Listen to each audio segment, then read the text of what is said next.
Les aventures de Kilou, le petit Kangasho Kilou et la licorne bleue. La naissance de Kilou il y a fort longtemps sur une planète appelée Kangashoki, vivaient Ama et Mus. Ils habitaient une charmante demeure. Leur maison était constituée de 2 chambres, d'un petit salon, d'une cuisine et d'une salle de bain. Elle était fabriquée en cristal rouge. C'était un matériau utilisé par les Kangasho. Il était résistant, beau et brillant. Le cristal existait en une multitude de couleurs. Ama et Mus espéraient, depuis des années, avoir un enfant. Il n'y arrivait pas. Amos tournait en rond autour de la table verte de la cuisine. Il réfléchissait. Son épouse le scrutait sans dire un mot. Elle était triste de ne pas avoir donné un enfant à son mari. Elle l'aimait tant. Cela faisait déjà 10 ans qu'ils étaient mariés. Jusqu'à maintenant, ils étaient heureux. Il ne leur manquait qu'une seule chose, un petit bébé. Des larmes perlèrent sur les joues d'Ama. Ses yeux croisèrent ceux d'Amos. Il lui sourit. Elle le lui rendit. Ils se rapprochèrent l'un de l'autre, puis s'embrassèrent. Un puissant ronronnement résonna dans la cuisine. Ils avaient trouvé une solution à leur infertilité. Ils devaient se rendre au temple des souhaits. Ils décidèrent d'y aller immédiatement, car la route serait longue. Il fallait environ 2 jours de marche pour y parvenir. Un curieux phénomène inexpliqué empêchait toute téléportation vers le temple des souhaits. Le seul accès était un petit chemin et nul autre moyen. Amos et Ama entreprirent tout de même ce long périple. Ils se préparèrent pour cette expédition. Amos et Ama portaient sur le dos un sac contenant le nécessaire pour se nourrir,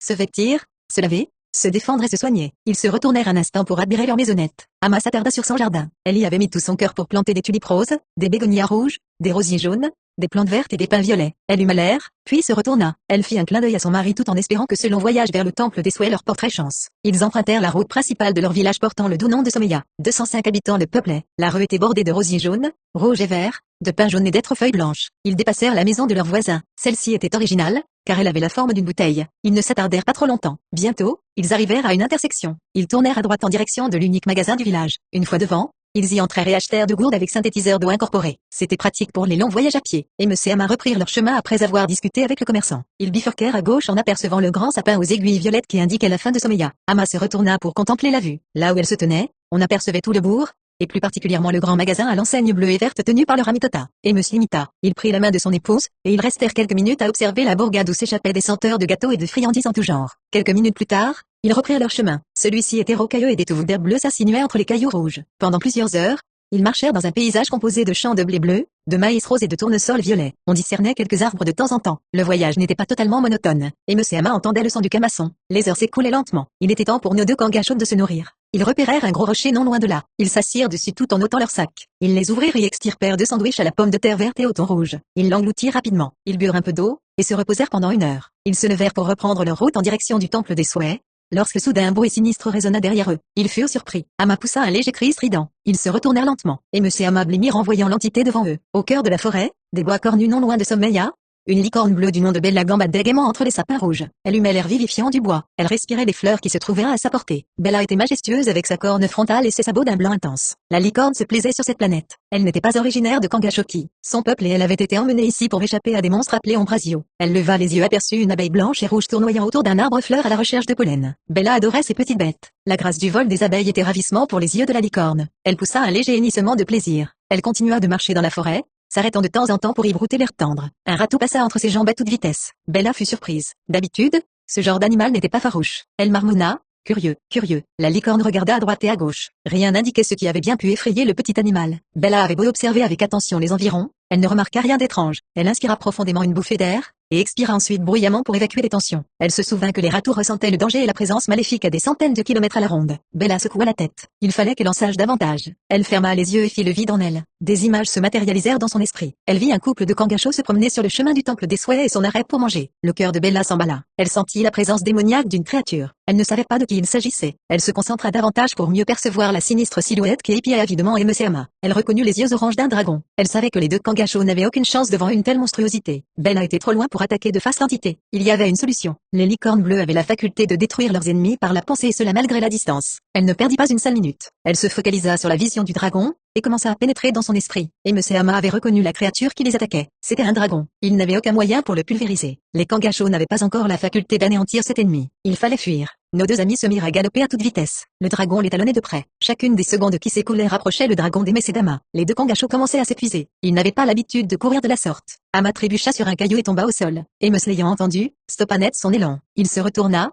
s'approcha de son épouse, et s'interposa entre le dragon et elle. Son cœur palpitait très fort dans sa poitrine. Il avait de plus en plus peur. L'entité était maintenant à 10 mètres d'eux. Ama ne pouvait se relever. Elle s'était foulée la cheville. Elle grimaçait de douleur. Le dragon se léchait les babines. Il savourait d'avance son repas. Amos le fixa, et en désespoir de cause, Il illumina ses yeux pour lui lancer des rayons. Ceux-ci n'eurent aucun effet sur le monstre. Celui-ci ricana. Le Kangasho insista. Il s'arrêta de tirer. Il commençait à fatiguer. Et me sentit la laine pestilentielle de la bête. Elle était à 2 mètres du Kangasho qui entrevit les dents acérées de celle-ci. Croyant son heure arrivée, et me entama une prière, puis soudain, le dragon grogna de douleur. Il s'effondra au sol, se tordit de douleur dans tous les sens et gémit de plus belle. Aimé s'en profita pour prendre Ama dans ses bras et s'éloigna du monstre. Il la reposa à 20 mètres de là sur un tapis d'herbe. Il prit son sac à dos, l'ouvrit et en sortit à Soigna. Il posa l'appareil sur la cheville de son épouse. Il appuya sur le bouton, et le Soigna entra en action. Ama n'eut plus mal. L'instrument l'avait guéri en quelques secondes. Aimé se rangea le Soigna dans son sac, et le remit sur ses épaules. Ama se releva et remercia son mari, puis elle lui dit sur un ton plein d'incrédulité, « Regarde le dragon. » Aimé se retourna. Sous ses yeux et ceux d'Ama,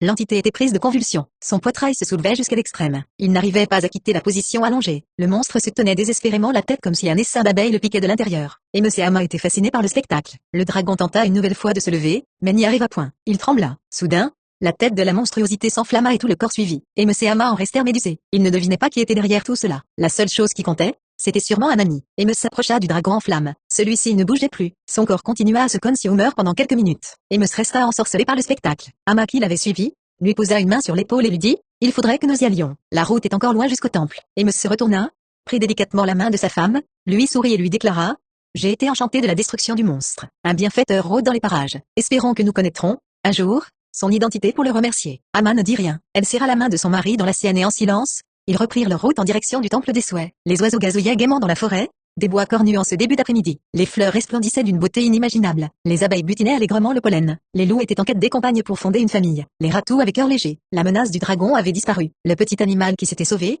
regardait maintenant la licorne bleue. Il sentit que c'était elle qui avait détruit la menace. Le ratou lui en serait éternellement reconnaissant. Il avait envie de communiquer avec l'animal cornu. Le se demandait s'il en avait le droit. Il lisait dans ses pensées. Il en avait déduit que Bella était bonne et que ses congénères l'étaient aussi. Le ratou en était fort aise. Ses yeux pétillaient d'une grande intelligence. Il fallait qu'il parle à cette licorne. Il ferma les yeux et demanda conseil, par télépathie, à un vieux sage de son peuple. Celui-ci lui expliqua qu'il était dans leur intérêt de discuter avec cette licorne bleue. Le petit ratou rouvrit les paupières. Il épia, un instant, Bella qui broutait de l'air tendre. Il leva les yeux et put remarquer une libellule orange volant en direction du lac non loin de là. Le petit ratou m'a l'air. Il quitta le buisson jaune qui lui servait de cachette, et se dirigea vers Bella. Un poisson vert émergeait de l'eau de temps en temps. Ama le regardait avec curiosité. Son mari et elle s'étaient arrêtés quelques minutes sur un petit pont enjambant une rivière. Ils avaient parcouru un bon bout de chemin depuis la pause déjeuner mouvementée. Ils avaient bien mérité ce petit repos. Ama observait les poissons et les animaux aquatiques qui vivaient là. Le paysage était magnifique. On remarquait des buissons de toutes les couleurs, des arbres, des plantes et des fleurs qui longeaient les deux rives. Les yeux d'Ama furent intrigués par quelque chose qui remuait à l'intérieur d'un buisson orange. Elle reconnut l'animal. C'était un ratou. Il était rare d'en trouver aussi loin de leur chère forêt. Elle tendit l'oreille,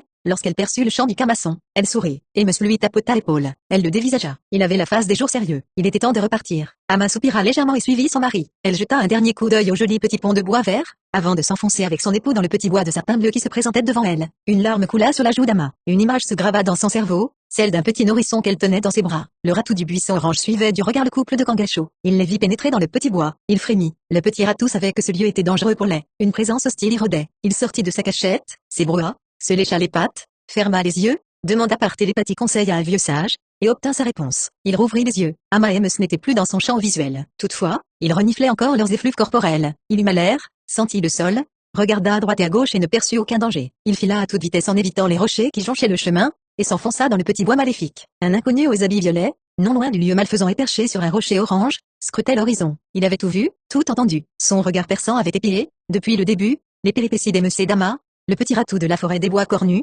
celui du buisson orange et Bella. Il sourit laissant entrevoir toute une rangère de dents d'un blanc immaculé. Une hirondelle bleue vola au-dessus de lui. Il la regarda. Un lièvre violet gambada tout près du rocher orange. Il lui fit un clin d'œil. Au loin, un loup argenté hurlait sa détresse. L'inconnu l'imita. L'animal se tut et rencontra une compagne. L'individu descendit de son perchoir et s'assit dessus. Il se racla la gorge et commença à chanter. Sa chanson fut portée par le vent jusqu'à la forêt des bois cornus. Elle disait ceci: la vie est belle, mes enfants, la mérite d'être vécue. On apprend tous les jours des choses nouvelles. La connaissance est la meilleure barrière contre l'ignorance. Je vous le dis, mon cœur est léger de voir les yeux d'un enfant briller de joie. Le cœur est léger d'apercevoir une abeille butinant une fleur. Je vous le dis, mon cœur est léger de voir chaque matin le soleil se lever. Je vous le dis, mon cœur est léger d'embrasser tous les jours mes chers enfants. N'ayez aucune crainte, tant qu'il y aura de l'amour, il y aura de l'espoir. Vole, vole petite libellule et rejoins tes semblables au lac de la forêt, des bois cornus. Brille, brille soleil du matin pour réchauffer le cœur des enfants. Butine, butine petite abeille que d'autres fleurs naissent un jour. Apprends, apprends tes leçons pour que tu puisses avoir des connaissances. Je vous le dis, mon cœur est léger de voir le regard d'un enfant briller de joie. Le cœur d'embrasser mes chers enfants. Je vous le dis,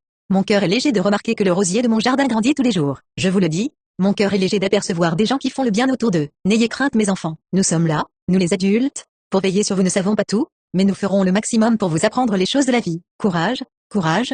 La récompense vient à celui qui pratique un dur labeur. Pousse, pousse petite fleur des champs pour enivrer le monde de tant doux parfums. Je vous le dis, mon cœur est léger de voir un monde qui commence à être meilleur. Je vous le dis, mon cœur est léger de voir grandir mes chers enfants. Alors je vous le dis enfin, vous les adultes, protégez vos enfants des brutes. L'inconnu s'arrêta de chanter. Il se leva du gros rocher, et regarda l'horizon en direction du lieu maudit. Il fronça les sourcils. Il alla être obligé d'intervenir. Quelque chose était en train de se produire. Il réfléchit un instant. Ses yeux s'illuminèrent. Il avait trouvé la solution. Il sifflota une bonne minute puis claqua les doigts. Il emprunta le chemin qui conduisait au bois maudit et s'enfonça à l'intérieur. Toutefois, il y avait une différence. L'inconnu était invisible, et Ama et le petit ratou ne l'étaient pas. Le petit ratou s'approcha de Bella. Celle-ci fut surprise. Elle poussa un léger hennissement. Le petit ratou s'arrêta juste devant elle. Il la dévisagea. Au bout de quelques secondes, des images commencèrent à se graver dans l'esprit de Bella et inversement. Elle comprit, tout de suite, que le petit animal était doué d'intelligence. La communication avait réussi. Dorénavant, les licornes bleues et les ratous étaient liés. Elle voulut lui parler, mais hélas, la petite créature s'en était allée. Bella ne pouvait pas espérer plus pour un premier contact mental. Toutefois, elle sentait toujours sa présence. Une petite voix lui dit, « Nous parlerons plus tard, au revoir Bella ». La licorne bleue ne répondit pas. Ce n'était pas la peine. Au moment qui serait voulu par le petit ratou,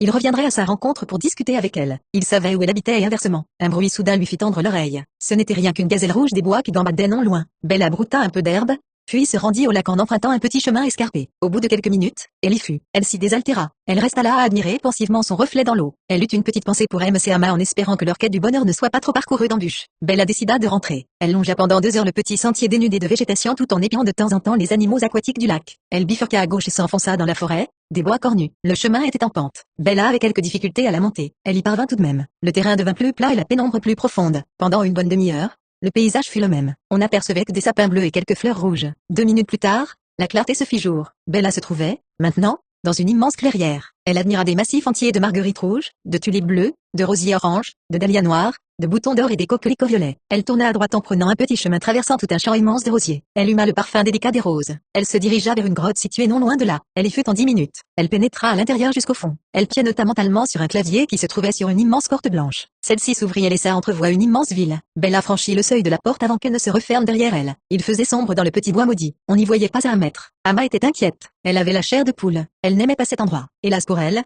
il n'y avait pas d'autre chemin que celui-ci pour se rendre au temple des souhaits. C'est bien dommage, se disait-elle anxieuse. Elle avait pris la main d'Amos pour se rassurer. La peur de se perdre se lisait en elle. Elle entendait des bruits curieux qui la faisaient sursauter. Un craquement sec secoua le silence pesant de la pénombre. Ama hurla et dit, « Qu'est-ce que c'est ?» et me caressa la main de son épouse pour la réconforter. Il regarda par-dessus son épaule, et ne vit rien de spécial. Ama cria à nouveau, car quelque chose l'avait frôlé, et me s'intensifia à son regard, tout en rassurant en lui tapotant le dos affectueusement. Et me s'aperçut de l'autre côté du chemin un petit animal et le dit à son épouse. Cette dernière laissa échapper un soupir de soulagement. Ils continuèrent leur route. Ils trébuchèrent très souvent, car le sentier était jonché de cailloux et de ronces. Ama eut à le cœur. Son nez venait de sentir une odeur de chair en putréfaction. Ama était toujours accrochée à la main de son mari. Elle ne voulait pas la lâcher de crainte d'être engloutie par un monstre. Soudain, quelque chose de gluant lui colla sur tout le corps. Elle s'aperçut qu'Amo était dans la même situation. Tous les deux ne pouvaient plus bouger. Ils gesticulèrent comme des diables. Malheureusement, plus ils bougeaient, plus la chose collante les emprisonnait. Tout en haut de cette matière gluante, quelque chose d'énorme remuait. Et Monsieur Ama s'en était rendu compte. Ama blêmit. Son cœur palpitait de plus en plus fort dans sa poitrine. Elle était au bord de l'hystérie. Elle venait de reconnaître la créature qui se dirigeait vers son mari et elle. Amos réussit à dégager sa tête, mais le reste du corps resta désespérément prisonnier de la matière visqueuse. Il épia l'animal qui avançait lentement vers eux. De grosses gouttes de sueur perlaient sur son front. Il n'y avait plus aucun doute pour lui sur l'identité de l'entité qui s'approchait d'eux. C'était une araignée géante. Elle avait faim. À une centaine de mètres de là, le rateau qui les avait suivis avait vu toute la scène. Il ne pouvait rien faire. Il était tout aussi paniqué que les 2 Kangachos pris dans la toile d'araignée. Il fallait un miracle pour sauver Monsieur Ama d'une mort horrible. L'araignée n'était plus qu'à 3 mètres d'Ama. Cette dernière pouvait sentir la pourriture que dégageait le monstre. Amos se débattait comme un forcené pour essayer de sauver sa bien-aimée. Hélas, il n'y arriva point. L'araignée se suréleva et laissa entrevoir une bouche béante. L'animal commença à recouvrir Ama qui avait perdu la raison. Amos vociférait des jurons à l'adresse de la créature. Le rateau pleurait de désespoir. Puis soudain, un rayon venu de nulle part frappa l'araignée. Celle-ci fut déséquilibrée et tomba au sol les pattes en l'air. Un second rayon atteignit l'animal qui poussa un gémissement de douleur puis un troisième l'embrassa. Le petit ratou trépignait de joie. Ama pleurait et Amos s'était dépité de ne pas pouvoir la serrer tout contre lui. Il était toujours englué dans la toile d'araignée. Puis soudain, un autre miracle se produisit. Comme par enchantement, la matière gluante se désagrégea pour finalement tomber en poussière. Amos et Ama étaient libres de tout mouvement. Amos se précipita vers son épouse et la serra tendrement dans ses bras. Ils se mirent à pleurer. Le ratou observait la scène. Il avait envie de s'approcher d'eux. Il ne savait pas s'il en avait le droit. Il ferma les yeux et demanda conseil à un vieux sage de son peuple. Il obtint sa réponse. Le ratou ouvrit les et s'élança en direction des 2 Kangachos. L'inconnu invisible souriait en voyant le ratou s'approchant des 2 Kangachos. Il eut envie de chanter. Il s'éclaircit la voix et bientôt une mélodie s'échappa de sa bouche. Elle disait ceci: « Mon cœur est heureux,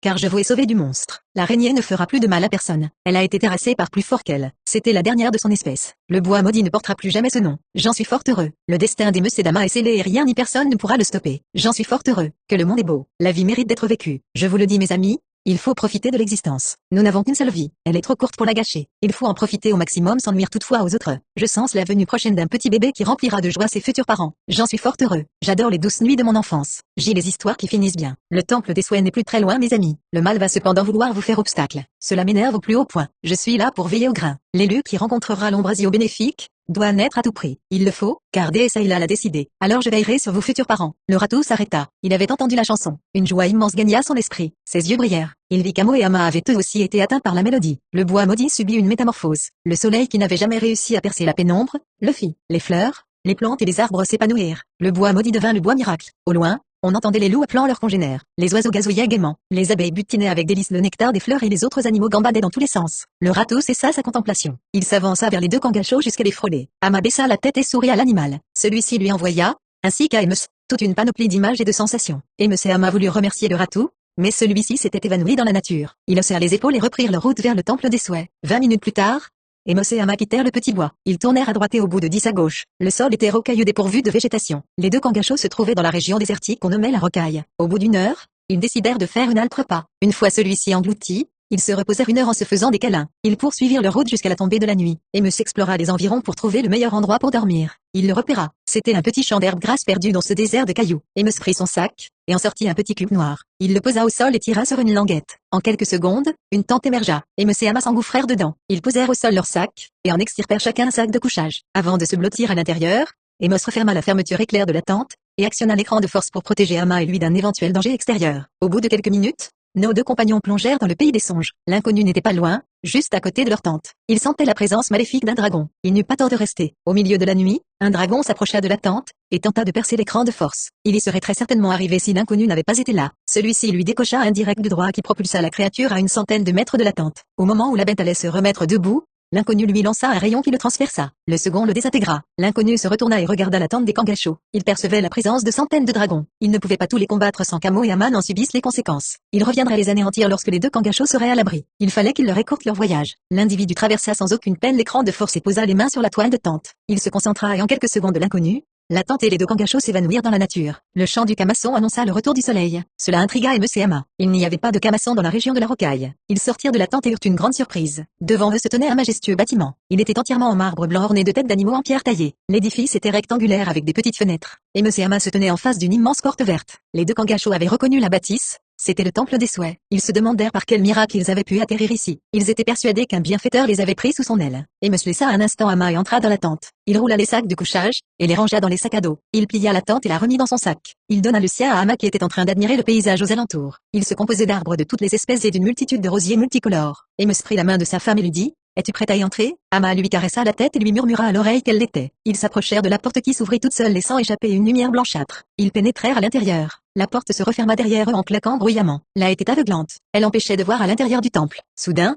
une voix retentit. Qui pénètre dans ce sanctuaire sacré? Je suis Amos et voilà Ama à côté de moi. La voix se fit plus forte. Vous êtes des kangachos qui veulent un enfant? Amos et Ama dirent oui timidement. Vous n'arrivez pas à en faire? Ama prononça d'une voix intelligible. Exact. Nous avons tout essayé, je sais. N'ayez crainte. Votre cœur est pur. Prononcez en même temps votre souhait. Attention, vous aurez une lourde responsabilité. Vous ne pourrez plus revenir en arrière. Êtes-vous d'accord? Oui, dirent Amos et Ama, alors que les dés s'ajoutaient. Prononcez votre souhait. Amos et Ama s'embrassèrent, et ils se tinrent la main. D'une voix forte, ils dirent: nous souhaitons en notre âme et conscience avoir un enfant. Les deux kangachos attendirent une bonne heure avant que la voix ne leur dise: veux accorder? Merci, dirent Amos et Ama. Les deux kangachos s'apprêtèrent à quitter le temple lorsque soudain, une lumière bleuâtre les enveloppa. En quelques secondes, ils se retrouvèrent en face de leur demeure. Les jours passaient tranquillement à Sommeya. Ama consulta le médecin avec son mari. Ils apprirent avec bonheur qu'ils seraient de futurs parents. Amos laissa éclater sa joie. Il explosa littéralement d'une immense allégresse. Ama, le sourire aux lèvres, était contente pour lui. Elle était enceinte. Il n'y avait plus aucun doute possible. Le périple pour se rendre au temple des souhaits, et les dangers qu'ils avaient encourus avaient porté ses fruits. Enfin,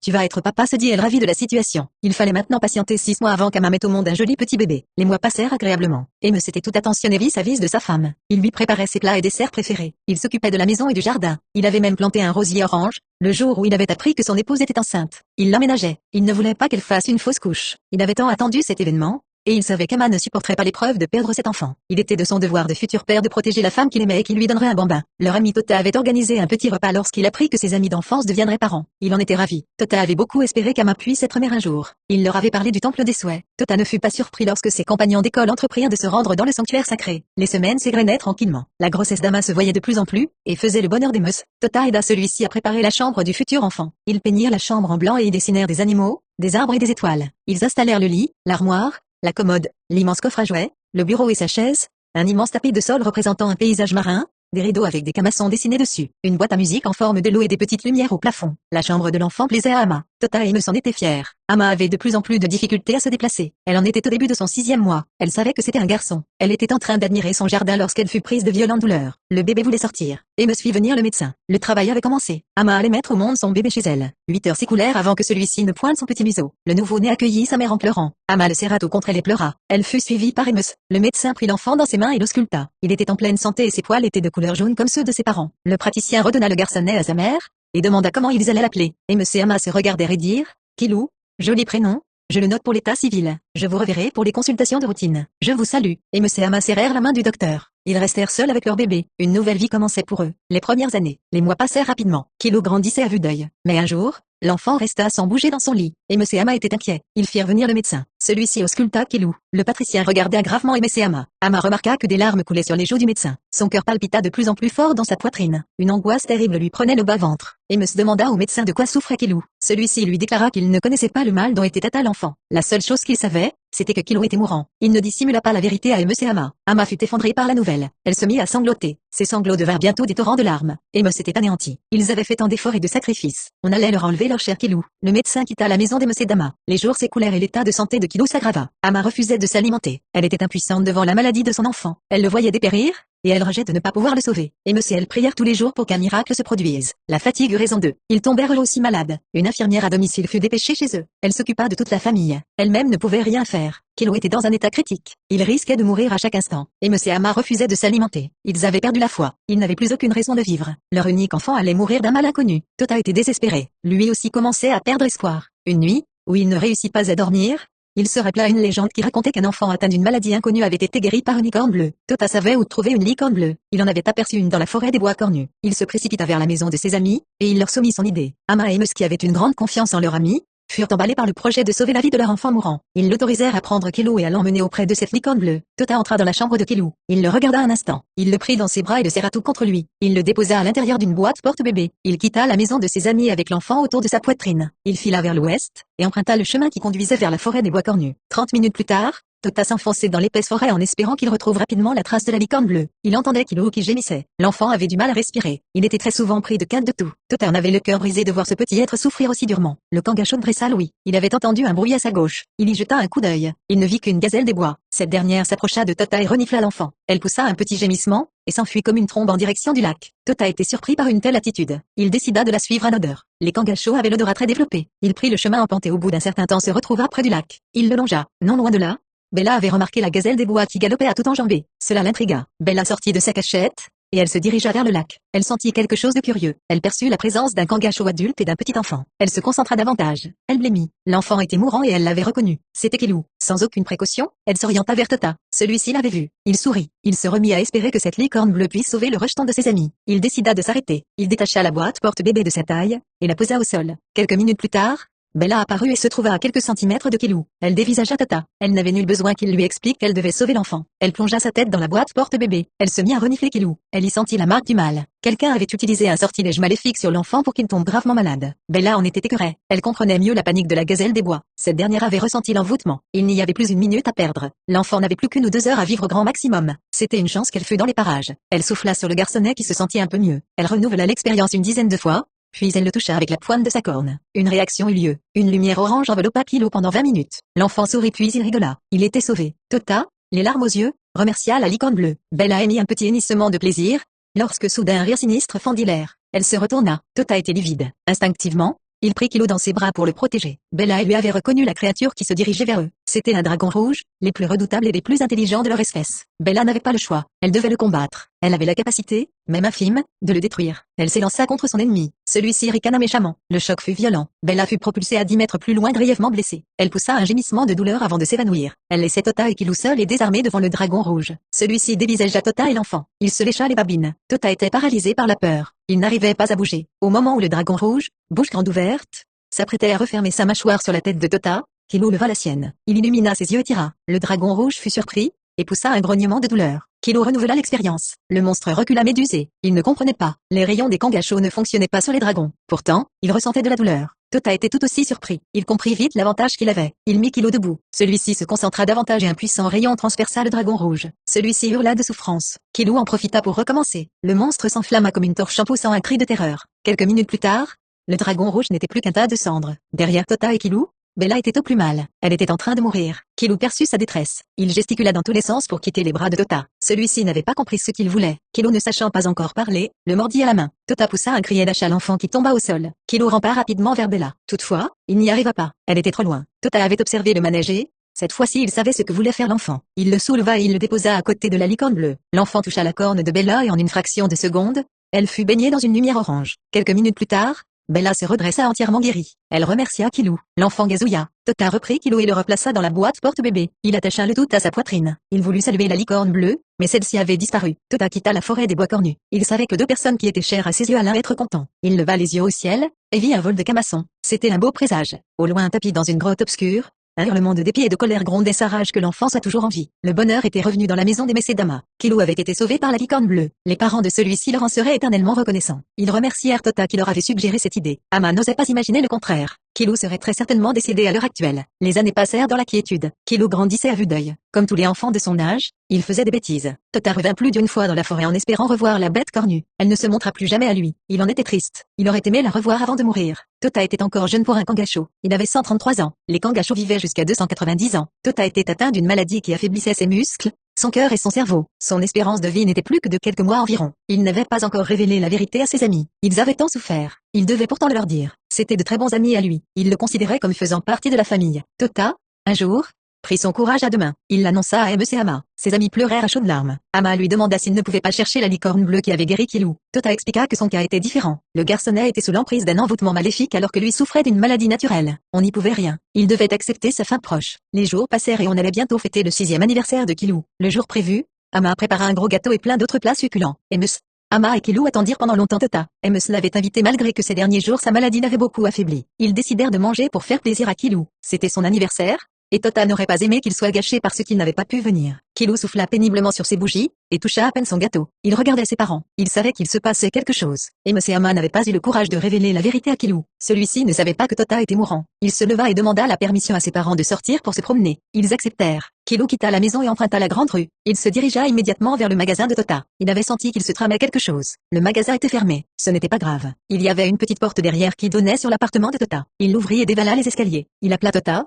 mais n'obtint aucune réponse de sa part. La porte de son appartement était grande ouverte et, celui-ci gisait inerte seul. Le cœur de Killou battait de plus en plus fort. Il se souvenait que c'était grâce à lui s'il était vivant aujourd'hui. Son tonton, comme il aimait l'appeler, l'avait conduit vers la licorne bleue. Killou avait caché ses dons à tout le monde y compris à ses parents. Il était trop tôt pour les révéler. Il s'agenouilla à côté de Tota. Celui-ci respirait à peine. Killou sentait qu'il n'en avait plus que pour quelques minutes. Sans perdre de temps, l'enfant posa ses deux mains sur le corps de Tota, et ferma les yeux. Il pensa à la guérison de son tonton. Ses mains s'illuminèrent d'une lumière orange et enveloppa Tota. La lumière fit son œuvre. Elle consolida les muscles, le cœur et le cerveau du Kangasho. Tota ouvrit les yeux et vit Killou à genoux en train de lui sourire. Il lui rendit. Killou lui dit en pleurant, tonton, tu as guéri. Tu as failli mourir. Pourquoi personne ne m'a rien dit? Tota se releva. Killou se mit debout et tous deux allèrent s'asseoir sur le grand canapé violette du salon. Tota se racla la gorge et lui dit, tu sais mon petit, il est parfois difficile de dire aux enfants qu'une personne qu'on aime est mourante. Il ne faut pas leur en vouloir. Il voulait tout simplement te préserver des soucis de la vie. Killou le dévisagea un instant puis spontanément lança, on ne peut pas toujours préserver les enfants et même les adultes des problèmes. Tota était admirative devant cet enfant. Il était vif d'esprit. Il s'en était aperçu. Il n'était pas comme tous les autres Kangasho. Il était spécial. Il avait détruit le dragon rouge et soigné la licorne bleue blessée. Il risquerait dans le futur d'être confronté au mal. Tota en était persuadé. Il lui demanda, mon petit,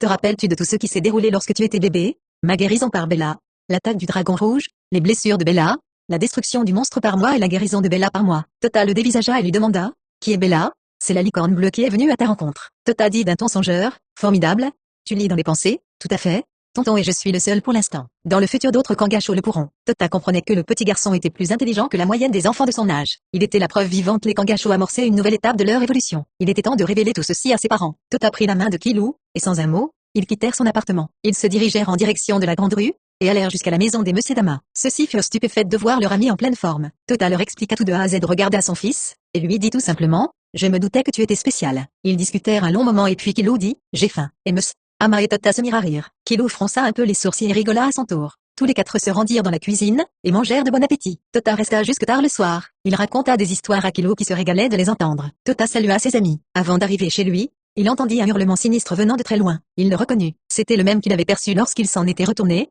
portant Killou bébé, vers le domicile de ses amis. Il s'arrêta un instant songeur. Cela ne présageait rien de bon. Quelque chose lui disait que Killou allait revoir la licorne bleue, et que tous les deux combattraient une créature encore inconnue des Kangashos. Il reprit sa route, monta et pénétra dans son appartement, et alla directement se coucher. Très loin de Sommeya et dans une grotte froide et obscure, deux yeux d'un rouge vif et remplis de haine s'ouvrirent. Ils regardèrent en direction de la forêt, des bois cornus et de Sommeya. Bella attendait toujours que les ratous la recontactent. Cela faisait déjà un peu plus de 600 que le premier contact avait eu lieu, et depuis plus rien. Bella se promenait, seule à son accoutumée, dans la forêt des bois cornus. Elle épiait les oiseaux, les gazelles des bois et toutes les créatures qui y pénétrèrent. Elle avait bien aperçu à plusieurs reprises Tota. Elle avait senti qu'il était gravement malade. Elle n'y pouvait rien. Elle n'avait pas la capacité de soigner la maladie naturelle. C'était trop risqué pour qu'elle se montre à nouveau. Elle devait attendre le moment propice où Killou déciderait de s'aventurer seule dans la forêt. Bella éballèrent et elle reconnut l'odeur d'un Kangasho. Elle s'approcha sans faire de bruit, et se cacha derrière un grand buisson. Ses yeux ne la trompaient pas. C'était Tota qui se baladait. Il devrait être mort, se dit-elle. Elle renifla plus profondément, et elle s'aperçut qu'il avait été guéri par Killou. Elle avait donc eu raison de sauver ce petit être. Il n'était pas comme les autres Kangashos. Il était plus évolué. Elle avait donc la mission de le protéger. Ensemble,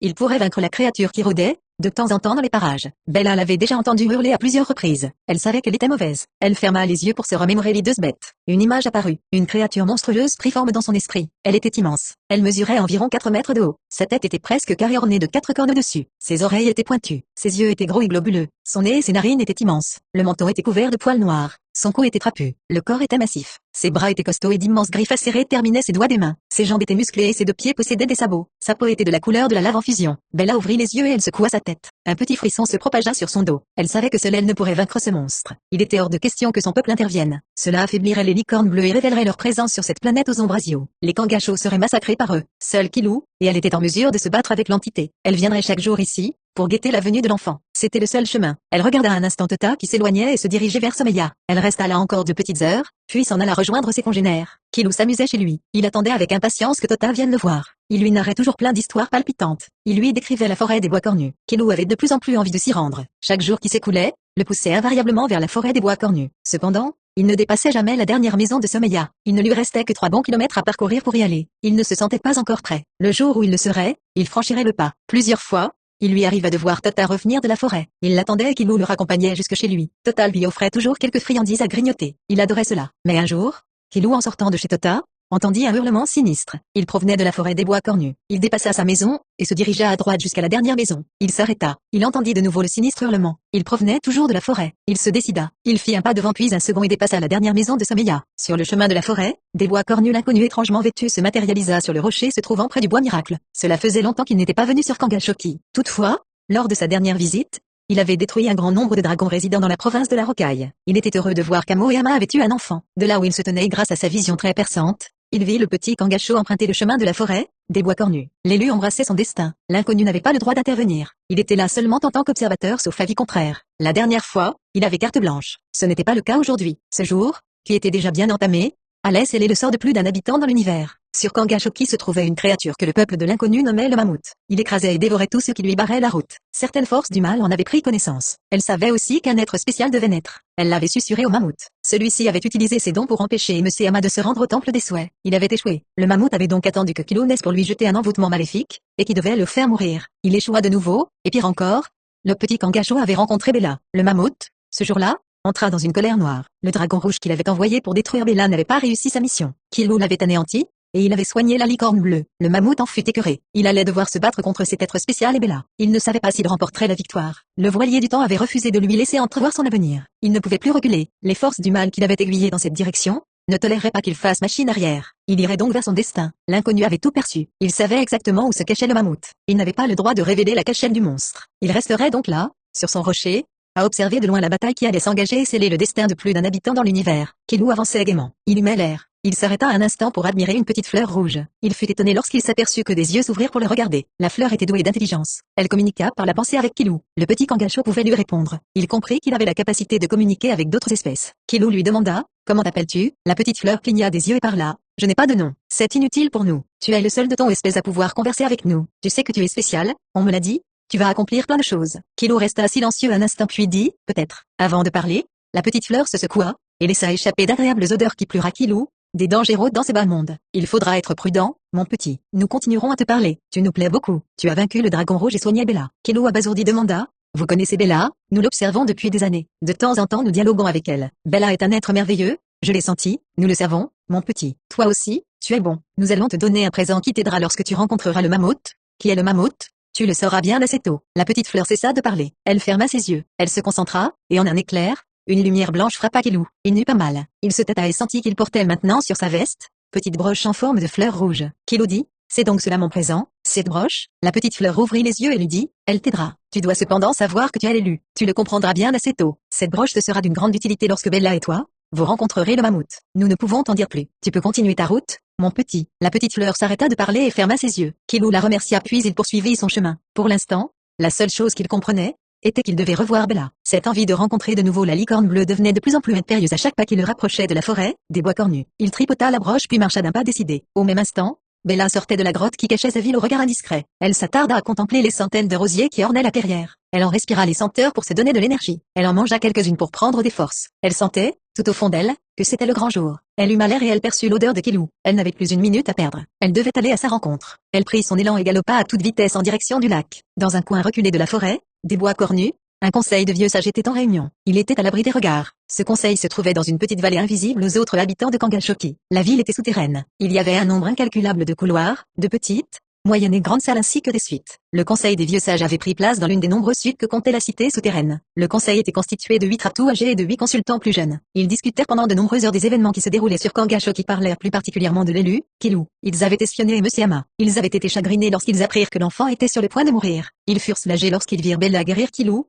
et que celui-ci détruisit le dragon rouge, et sauva la licorne bleue. Les ratous avaient aussi ressenti les pouvoirs de Kilou. Ils eurent la confirmation lorsque l'une des petites bêtes épia l'enfant en train d'éradiquer la maladie de Tota. Les ratous en conclurent que Kilou était spécial. Il était le premier Kangasho à avoir ce genre de don. Il pouvait guérir les mourants, détruire les dragons et peut-être anéantir le mammouth. Les ratous connaissaient l'existence de cette bête malfaisante. Elle avait tué plusieurs centaines d'entre eux. Les ratous étaient complètement désarmés contre cette entité nuisible. Ils savaient qu'elle avait la faculté de causer la perte de toute la planète. Il fallait entrer en contact avec Bella. Les licornes bleues avaient déjà entreaperçu le mammouth. Les bêtes cornues savaient que le mammouth était dangereux. Il fallait informer Bella des nombreux talents que possédait cette créature. Certains ratous, avant de mourir, avaient réussi à sonder l'esprit du mammouth, et ils avaient transmis les informations aux autres. Le conseil des vieux sages savait qui avait aiguillé le mammouth vers Kilou. Ratou devait transmettre ces informations à Bella. Le conseil convoqua Maël. C'était le petit Ratou qui avait parlé brièvement à Bella. Il était le seul à pouvoir transférer les connaissances qu'ils avaient sur le mammouth. Maël fut enchanté par cette mission. Il devait de toute urgence intercepter Bella avant qu'elle ne rejoigne Kilou. Il n'y avait pas une minute à perdre. Maël ne se fit pas prier. Il quitta la métropole souterraine et se dirigea en direction du lac. L'inconnu sur son rocher épia toujours les événements se déroulant aux alentours. Il était heureux du tournant des choses. Kilou se dirige vers la forêt des bois cornus. Bella va vers le lac ainsi que Maël. Vous êtes forte Desaïla, se dit-il. L'inconnu fronça les sourcils. Il venait de sentir que le mammouth s'apprêtait à quitter sa tanière. Il restait peu de temps à Bella, Kilou et Maël de se rejoindre. Cela devrait suffire, se dit-il. Il continua à observer en direction de la forêt, des bois cornus. Le mammouth était effectivement en train de quitter sa tanière. Il avait faim. Il avait senti l'odeur de Bella, de Kilou et de Maël. Il se lécha les babines. Il avait envie de faire un festin de roi. Très loin dans l'univers,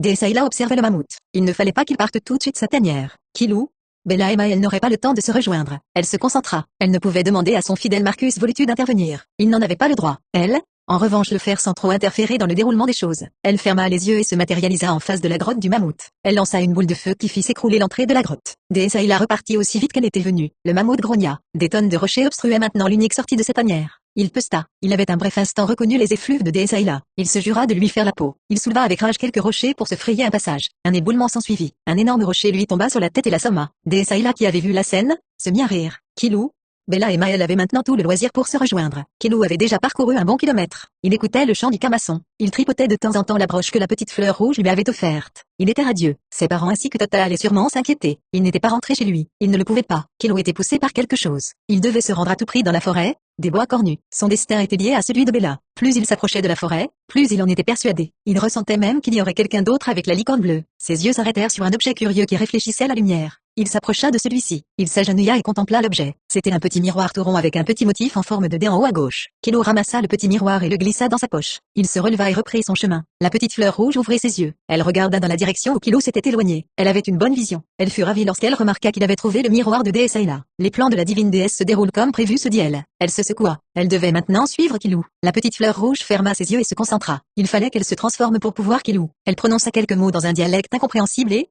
en un éclair, une petite fée ailée aux cheveux rouges avait pris la place de la petite fleur. Elle s'ébroua, lissa ses ailes et prit son envol en direction de la forêt, des bois cornus. Amos et Ama pénétrèrent dans l'appartement de Tota. Ils avaient la face des jours inquiets. Tota leur demanda sans tarder: que vous arrive-t-il, mes amis? Amos prit la parole et lui expliqua que Kilo n'était pas rentré à la maison. Tota cligna des yeux et fronça les sourcils. Il s'approcha d'Amos et lui dit: je crois savoir où il est. Ama, très nerveuse, prit à son tour la parole et lança: où? Dans la forêt des bois cornus pour rejoindre Bella, la licorne bleue. Amos et Ama dévisagèrent leur ami d'enfance. Tota leur expliqua tout. Sans le vouloir, lorsqu'il avait porté Kilo bébé à la licorne bleue, des images se gravèrent en lui. Elles montraient que dans un avenir proche, Kilo reverrait Bella et accomplirait quelque chose de prodigieux. Amos et Ama se concertèrent. Ils décidèrent d'aller rejoindre leur fils. Alors qu'ils s'apprêtèrent à franchir le seuil de l'appartement de Tota, une voix sortie de nulle part déclara: pour votre sécurité, n'allez pas rejoindre votre fils. Si vous désobéissez, la mort sera votre cadeau. Un silence glacial se fit. Amos, Ama et Tota se dévisagèrent. Ils ne savaient plus quoi faire. Ils se posèrent la question suivante: fallait-il oui ou non aller rejoindre Kilo? Plusieurs minutes passèrent. Amos, Ama et Tota décidèrent de désobéir à la voix. Ils se dirigèrent tous les trois en direction de la forêt,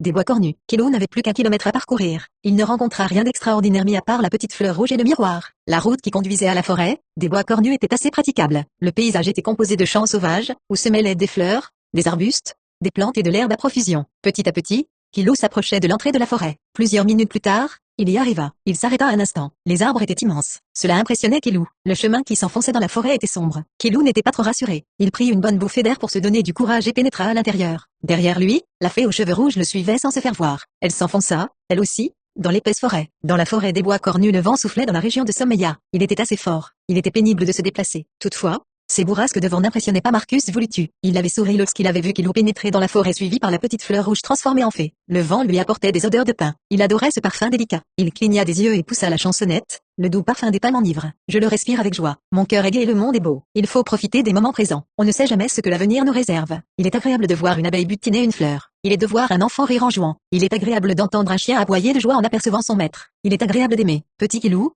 tu vas vivre une expérience extraordinaire. Tu as plus d'une personne qui veille sur ton parcours. Ne t'inquiète pas.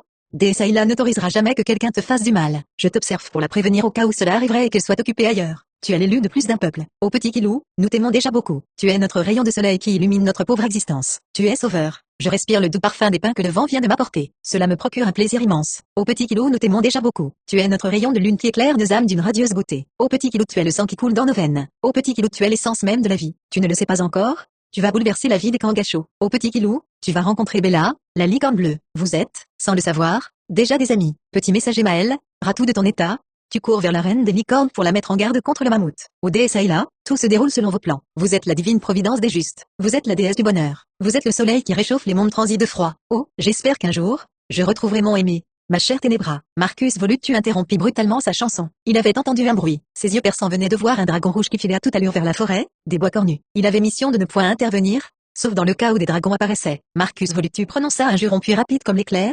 Il s'élança sur le dragon rouge. Celui-ci n'eut pas le temps de se défendre. Marcus Volutu lui décocha plusieurs directs du droit juste pour s'amuser. Ensuite, il le saisit entre ses mains. Celles-ci s'illuminèrent. Le dragon rouge hurla de douleur puis se désintégra. Marcus Volutu se frotta les mains. Il détestait les dragons rouges et prenait toujours un malin plaisir à les faire souffrir. Il retourna sur son rocher et orienta son regard vers la forêt, des bois cornus. Amos, Ama et Tota étaient en train d'emprunter le chemin qui conduisait vers la forêt, des bois cornus lorsqu'ils entendirent l'étrange chanson de Marcus Volutu. Ils s'arrêtèrent un instant pour écouter les paroles. Elle parlait de Kilo. Amos, Ama et Tota étaient intrigués, mais on ne lisait aucune crainte sur leur visage. Ama était heureuse que l'on parle de son fils. Tota avait la conviction qu'ils avaient eu raison de ne pas écouter cette étrange voix qui leur interdisait de rejoindre Kilo. Plus Tota y repensait, plus il songeait qu'elle provenait d'un être malfaisant. Il eut malheur. Une odeur de rose flottait dans l'atmosphère. Il aimait les roses. Tota regarda ses amis. Il était prêt à sacrifier sa vie pour eux. Les trois compagnons reprirent leur chemin lorsque la chanson s'arrêta brutalement. Ils stoppèrent net quelques minutes plus tard lorsqu'un cri de douleur retentit. Tota l'avait reconnu. C'était celui d'un dragon rouge qui passait un sale quart d'heure. Il sourit. Une créature sur Kangasho qui autre que Kilo et Bella pouvait détruire un dragon rouge. Pour lui, c'était un bon présage. Nos trois Kangachos poursuivirent leur route. Tota était légèrement en recul par rapport à ses deux amis. Tout en marchant, il réfléchissait. Il avait la sensation curieuse que ses compagnons et lui allaient assister à un événement prodigieux. Il était aussi persuadé qu'une créature maléfique rôdait dans la forêt. Il allait sûrement revoir la licorne bleue. Ses amis et lui marchaient dans l'inconnu. Certes, il connaissait la forêt des bois cornus, mais il ne savait pas pourquoi Kilo s'y était rendu sans demander l'autorisation à ses parents. Amos et Ama trouvaient curieux que leur fils ait pris la décision de se rendre tout seul dans la forêt. Ama et Amos pensaient que Tota avait raison. C'était sûrement pour y revoir celle qu'il avait soignée étant bébé. Ama s'était aperçu que son enfant n'était pas comme les autres. Il était bien plus intelligent, bien plus fort et possédait des dons inconnus jusqu'à présent. Elle pensait qu'elle allait assister dans cette forêt à quelque chose qui changerait non seulement sa vie et celle d'Amos, mais aussi celle de tous les habitants de Kangashoki. Amos lui prit la main et lui dit, « Tu penses à Kilo, je l'aime tant. Nous avons tant sacrifié de choses pour lui, et tu as peur qu'il lui arrive quelque chose? Comme toutes les bonnes mamans, nous pensons au pire. Mais là quelque chose me dit que non, moi aussi. » Tota se rapprocha d'eux et se mêla à la conversation. Ils parlèrent de Kilo et de leurs sentiments respectifs jusqu'à l'entrée de la forêt, des bois cornus. Dans la tanière du mammouth, celui-ci se réveillait tout doucement. Il avait mal au crâne. Il se gratta la tête et sentit qu'il avait une grosse bosse. Il se rappela qu'il avait été assommé par un gros rocher. Il se releva péniblement, et jura une nouvelle fois qu'il ferait la peau à des Saïla le moment venu. Il regarda dépiter les rochers qui lui barraient la route vers l'air libre. Il entreprit de retirer avec prudence tous les rochers un à un pour éviter de se faire une nouvelle fois assommer. Il prendrait son temps. Il n'en avait rien à faire que cela lui ouvre l'appétit. Il se promit de dévorer la moitié des résidents de la forêt. Rien que d'y penser, son estomac gargouilla. Prudemment et un à un, il retira les rochers. Un filet de lumière commençait à pénétrer à l'intérieur de la grotte. Le mammouth sourit. Il n'en avait plus que pour 1 ou 2 heures avant de pouvoir sortir dehors et d'y faire un carnage. Kilo sursauta. Il se retourna prudemment et vit une chouette bleutée fluorescente. Il sourit et se dit à lui-même quel idiot il faisait d'avoir eu peur. Il reprit sa route. Il s'enfonça plus profondément avec prudence dans l'épaisse forêt. Il avait du mal à voir ce qui l'entourait. L'obscurité était quasi absolue. Il frissonnait de froid. Le soleil n'arrivait pas à pénétrer le barrage des arbres et autres grandes plantes. Il cria lorsque 2 yeux oranges le regardaient avec curiosité. Son cri fit s'envoler d'étranges oiseaux mi-hirondelles mi-corbeaux. Il souffla un moment et se remit de ses émotions. Il ne connaissait pas le nom de l'espèce d'oiseau qui l'avait effrayé. Il continua à marcher péniblement dans le noir. Il avait hâte d'arriver à un endroit où les rayons du soleil pourraient mieux éclairer son chemin. Pour l'instant, ce n'était point le cas. Kilo se demandait s'il arriverait un jour quelque part. Au bout de plusieurs minutes, il déboucha à une intersection. Il ne savait quel chemin prendre. Fallait-il continuer tout droit, à gauche ou à droite? Il était trop petit pour se souvenir du chemin lorsque Total l'avait amené dans la forêt, des bois cornus. Il réfléchit un instant. Il ne fallait pas qu'il se trompe.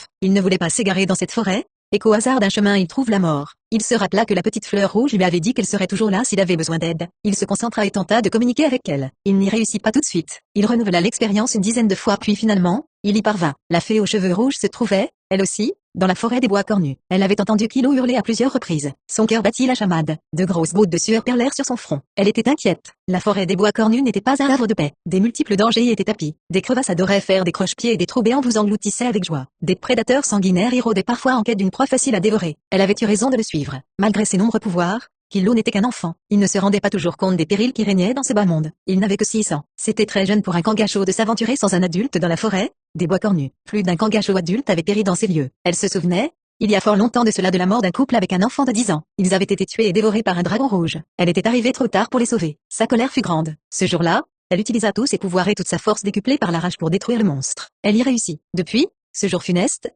les petites fleurs rouges suivaient à leur insu tout Kangasho pénétrant dans la forêt. Elle-même, elle avait suivi à maintes reprises Tota. Elle le faisait depuis le début. Elle appréciait ce Kangasho. Elle l'aima encore plus lorsqu'il risqua sa vie pour ramener Kilo bébé à la licorne bleue. Elle n'était pas intervenue lorsque le dragon rouge avait attaqué et blessé Bella. Le petit Kangasho avait utilisé instinctivement ses dons pour annihiler le monstre et guérir la licorne bleue. Mais aujourd'hui, c'était autrement. Kilo n'aurait très certainement pas la présence d'esprit de se servir instinctivement de ses pouvoirs. Il était jeune et personne ne lui avait appris à utiliser ses dons. La licorne bleue pourra en très peu de temps lui intégrer mentalement toutes les leçons, et, comme tout bon Kangasho, une fois dans son cerveau, il aura la faculté de puiser dans ceci instinctivement. Les enfants Kangashokiens ne peuvent pas utiliser leur pouvoir instinctivement. Ils en étaient presque incapables de le faire, sauf lorsqu'ils étaient bébés et seulement jusqu'à 18 mois. Au-delà, il fallait leur apprendre la manière d'utiliser, d'appréhender et de comprendre leurs dons. Toutefois, il arrivait que des Kangasho enfants ou adultes, en grand danger de mort, utilisent ce pouvoir instinctivement pour se sauver eux-mêmes ou un proche. Hélas, cela n'était pas toujours le cas. Les Kangasho n'avaient pas encore fini leur évolution. La fée fut réveillée de ses songeries par la voix de Kilo. Celui-ci lui demandait quel chemin il devait prendre pour se rendre au lac. Elle lui indiqua la route. Il devait emprunter le chemin de gauche et continuer tout droit pendant une bonne demi-heure avant de rencontrer une autre intersection. Une fois là, il devrait tourner à droite et il apercevrait au bout de 25 minutes le lac. Kilo la remercia. Il rompit le lien mental. La fée sentit qu'il s'éloignait dans la bonne direction. Elle accéléra la cadence pour ne pas se faire distancer par l'enfant. Elle savait qu'il était protégé par la broche et le miroir de Desaina. Le seul hic, il n'en connaissait pas l'utilisation. La fée eut mal l'air et commença à blêmir. Un flash mental l'avertit que le mammouth avait presque terminé de retirer les rochers qui lui barraient le chemin de l'air libre. Cette fois-ci,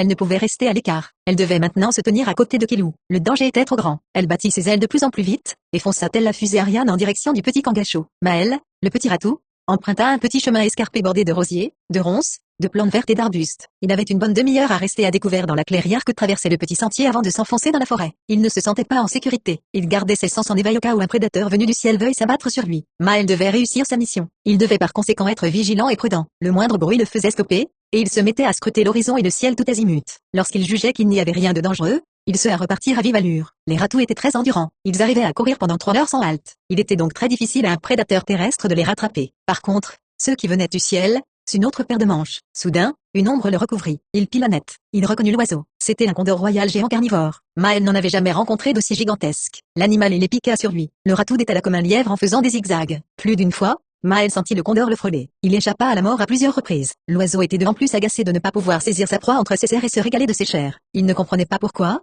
un si petit animal réussissait à échapper à ses tentatives de le capturer. Maël apercevait la forêt se rapprocher. Il n'avait plus que 5 minutes à tenir pour se rendre dans la forêt, des bois cornus. Il savait qu'il pouvait réussir. Il avait déjà dans le passé échappé à ce genre de rapace. Maël zigzaga jusqu'à l'entrée de la forêt. Le condor le poursuivait toujours. Celui-ci avait faim. Le ratou repéra un énorme arbre avec une ouverture en dessous. Il comprit immédiatement ce qu'il pouvait faire. Le condor piqua une dizaine de fois sur lui et Maël en réchappa à chaque fois. Il ressentait que le prédateur était énervé et perdait ses moyens. C'était le moment de jouer son joker. Maël s'arrêta et commença à narguer le condor. Celui-ci fou de colère fonça sur lui. Maël, qui avait repéré le trou en dessous de l'arbre, s'y faufila. Il entendit un bruit sourd derrière lui et des os qui se brisent. Au bout de quelques minutes, et voyant qu'il n'y avait plus de péril, Maël sortit de sa cachette. Le condor gisait au sol mort. Il s'était brisé le cou en percutant le gros arbre. Il n'avait pas pu l'éviter. Maël avait été fin stratège. Il contourna le cadavre de l'oiseau et reprit le sentier. Il s'enfonça dans la forêt au même moment où le mammouth retirait le dernier rocher qui faisait obstacle à sa liberté, et il poussa un grognement de satisfaction qui fit frémir l'ouïe fine de Maël. Bella avait déjà parcouru plus de la moitié du chemin sans encombre. Elle n'était pas loin du petit sentier que Maël était en train de prendre. Bella s'arrêta un instant. Une odeur spéciale flottait dans l'air. Ses effluves lui disaient quelque chose. Elle essaya de s'en rappeler, mais hélas, elle n'y parvint pas. Elle secoua la tête et nie de dépit. Elle se remit à galoper. Elle n'empruntait pas le même chemin que d'ordinaire. Elle prenait celui qui allait directement jusqu'au lac. Il était beaucoup moins dégagé. Des cailloux, des brindilles, des ronces et des touffes d'herbe rendaient la marche pénible. La licorne bleue avait l'habitude. De temps en temps, elle adorait prendre ce chemin étroit. Elle renifla l'air. Elle hennit de plaisir. Cette fois-ci, elle reconnut l'odeur qui régnait dans l'air. C'était celui d'un ratou. Ce n'était pas n'importe lequel. C'était celui qui l'avait abordé, il y a plus de 600. Elle scruta les environs et elle découvrit un tout petit sentier très étroit, et presque invisible au regard. Elle n'y avait jamais prêté attention jusqu'à présent. Il était trop petit pour qu'une licorne puisse l'emprunter. Elle stoppa sa course et attendit. Non loin, Maël avait perçu Bella. Chose incroyable pour lui, elle l'attendait. Il accéléra et 2 minutes plus tard, il déboucha du petit sentier. Les yeux de Bella croisèrent ceux du ratou. En un éclair, Maël lui communiqua des images, des sons et des odeurs. Elle avait maintenant la connaissance des ratous et leur histoire. Elle blêmit. Elle pouvait maintenant se rappeler l'odeur de tout à l'heure. C'était celle du monstre, le mammouth. Un écho lointain avertit Bella et Maël que l'entité venait de sortir de sa grotte. Il était temps de repartir pour rejoindre Kilou. Bella invita Maël sur son dos. Les licornes couraient bien plus vite que les ratous et elle le faisait pendant des heures entières. Elle s'élança laissant échapper derrière elle un nuage de poussière. Le mammouth jaillit de sa tanière. Il avait faim. Le déblaiement de sa grotte lui avait ouvert l'appétit. Il devait se nourrir avant d'affronter Bella et Kilou. Il huma l'air et détecta une odeur. C'était celle d'une gazelle des bois. Il fonça en direction de celle-ci. La gazelle des bois avait vu le mammouth. Elle fut effrayée par l'aspect du monstre. Celui-ci n'était pas loin d'elle. Son cœur palpitait de plus en plus fort. Elle dégageait une odeur de peur qui attisait la faim du mammouth. Elle galopait de toutes ses forces. Malheureusement pour elle, le mammouth la rattrapait. Il n'était plus qu'à 10 mètres d'elle puis 5 puis 2. La gazelle des bois s'essoufflait. Une douleur atroce sur son dos la paralysa. Le monstre venait de lui planter ses griffes acérées. Elle se débattit, mais hélas, elle ne réussit pas à se dégager de l'emprise de celui-ci. Il la plaqua au sol et avec ses dents l'égorgea. Il déchira des morceaux de chair et les engloutit rapidement. Une fois repu, il poussa un grognement de satisfaction, et il prit la route en direction du lac laissant le cadavre à moitié dévoré de la gazelle des bois. À peine parti, les charognards se disputaient déjà les restes de l'animal. Pendant ce temps, Amos, Ama et Tota pénétraient dans la forêt. Ils espéraient retrouver Kilou sain et sauf. Ama n'aimait pas trop les chemins sombres. Elle fut servie. Celui-ci l'était. Cela lui rappela le bois maudit. Elle en frissonnait encore aujourd'hui. Elle prit la main de son mari pour se rassurer. Tota était devant eux. Il les guidait jusqu'au lac. Il supposait que Kilou rencontrerait Bella là-bas. Ama sursauta. Amos la regarda du coin de l'œil et lui dit, ne t'inquiète pas. Ce n'est que le bruit d'une bête sauvage. Ama, peu convaincue par la réponse de son mari, tremblait de peur. Amos lui caressa la joue et lui dit, du calme mon amour.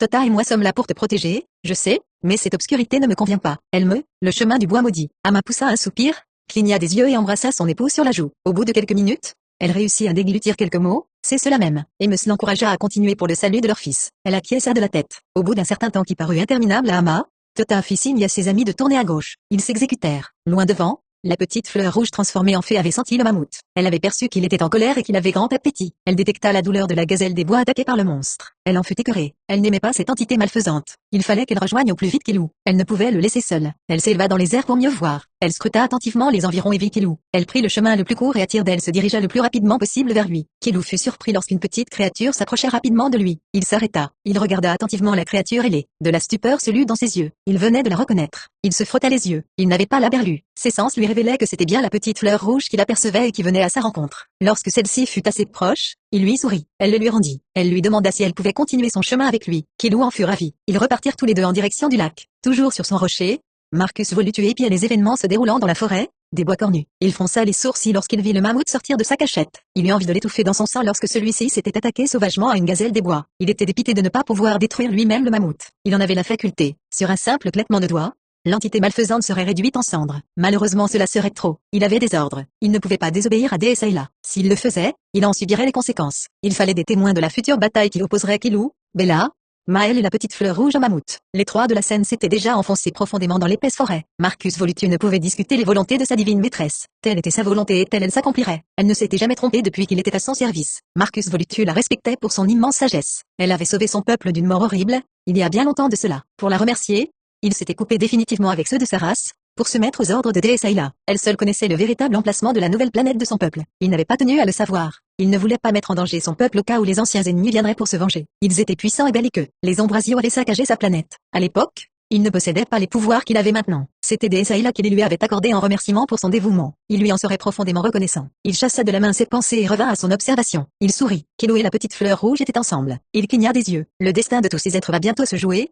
se dit-il en se frottant les mains. Déessa Ayla souriait. Ses protégés allaient bientôt se réunir. Elle en était divinement ravie. Il fallait que Killou vive. Elle avait réussi à déchiffrer certains textes d'un parchemin très ancien. Il disait en résumé qu'un petit Kangasho au pouvoir extraordinaire serait le précurseur de plein d'autres encore. Il était le premier. Un jour, il se marierait et aurait des enfants. Petit à petit, tous les Kangasho posséderaient les mêmes pouvoirs que Killou. Il y avait un seul obstacle à ce projet, le mammouth. Il fallait aussi qu'il y ait des témoins des dons de Killou, de Bella, de Maël et de la petite fleur rouge. Les trois témoins seraient les parents de Killou et Tota. Ils étaient respectés dans leur communauté. Les Kangasho apprendraient à vivre avec les licornes bleues, les ratous et les petites fleurs rouges. Déessa Ayla sourit de nouveau à cette idée. Elle aurait pu d'un simple geste de la main tuer le mammouth, mais cela n'aurait servi à rien. Il fallait absolument des témoins. Aucune autre possibilité n'était envisageable. La seule chose qu'elle pouvait faire, c'était de barrer le chemin du mammouth. Les sens de Déessa Ayla furent mis en éveil. Elle se concentra et s'aperçut que le mammouth prenait de l'avance. Il risquait d'être au lac avant Bella et Maël. Killou et la petite fleur rouge étaient en danger de mort. Elle devait intervenir. Elle se téléporta sur Kangashoki juste en face du mammouth. Celui-ci surpris, s'arrêta net. Il la regarda avec des yeux méchants. Il avait une occasion en or de tuer Déessa Ayla. Il n'avait pas envie de rater celle-ci. Il fonça sur la déesse. Celle-ci leva la main et pointa son majeur vers l'entité malfaisante. Elle fut repoussée à plusieurs kilomètres de là. Déessa Ayla se matérialisa à côté du mammouth. Il était assommé. Il allait se réveiller dans peu de temps. Il lui faudrait maintenant 2 bonnes heures pour se rendre sur le lac de la forêt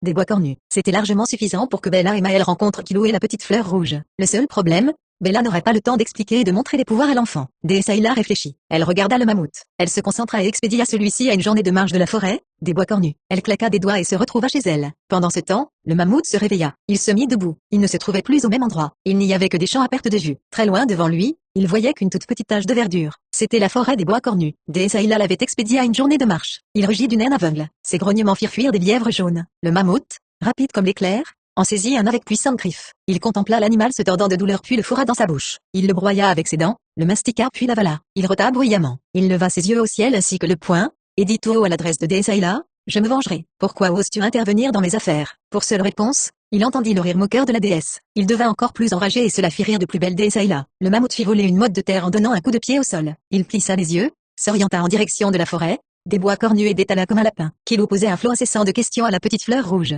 Celle-ci lui expliqua ses origines et ceux de son peuple. Elle lui révéla pourquoi son peuple était resté caché aussi longtemps. Il attendait l'élu. Elle lui dit que c'était lui l'élu. Killou voulut en savoir plus, mais la petite fleur rouge n'avait pas le droit d'en dire davantage. Il devait patienter jusqu'à la rencontre avec Bella. Killou soupira bruyamment. Il n'était pas content. Il aurait aimé en savoir plus. Il essaya quand même de tirer les vers du nez à la fée. Celle-ci fronça les sourcils et fit preuve d'autorité. Killou resta silencieux à bouder tout le long du chemin. La petite fleur rouge n'avait pas aimé de gronder ainsi l'enfant. Elle n'avait pas le choix. Il devait apprendre à être plus patient et plus maître de lui. Seule Bella avait la capacité de lui transmettre certaines notions de la vie. La petite fleur rouge était seulement sa protectrice. Elle n'avait que ce rôle à tenir et pas un autre. Killou dressa les oreilles. Il entendait un clapotis. Il implora des yeux la petite fleur rouge. Celle-ci lui dit, « Nous arrivons au lac, mon petit, super extra chouette. » 5 minutes plus tard, la fée et l'enfant arrivèrent au lac. Bella et Maël n'étaient pas encore là. Ils décidèrent de les attendre en s'asseyant sur un gros rocher. Puis soudain des bruits de galop retentirent dans la forêt. Rencontre et combat. Maël et Bella n'étaient plus loin du lac. La licorne bleue galopait à toute vitesse. Le ratou se cramponnait très fort sur son dos pour éviter de tomber à la renverse. Il voyait le paysage défiler assez rapidement. Il était,